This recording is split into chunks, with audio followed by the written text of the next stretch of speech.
সাহাবায়ে কেরাম বিশ্ব নবীকে জিজ্ঞাসা করলো, ওগো আল্লাহর নবী, মা হাযিহিল আদাহি ইয়া রাসূলুল্লাহ, কুরবানিটা কি আপনি আমাদেরকে বলে দিন। তখন বিশ্ব নবী সকল সাহাবীদেরকে লক্ষ্য করে বললেন, হাদা সুন্নাতু আবিকুম ইব্রাহিম আলাইহিস সালাম, কুরবানি হচ্ছে তোমাদের পিতা সাইয়েদনা ইব্রাহিম আলাইহিস সালামের সুন্নত। সেই সুন্নতকে পালন করার জন্য আল্লাহ রাব্বুল আলামিন কুরবানিকে ওয়াজিব করে দিয়েছেন।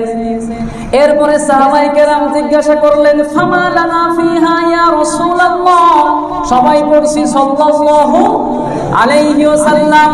বুঝলাম কুরবানি হচ্ছে ইব্রাহিম আলাইহিস সালামের সুন্নাহ, কিন্তু এই কুরবানি যদি আমরা করি আমাদের কি লাভ হবে, এই কুরবানির মধ্যে কি ফজিলত রয়েছে?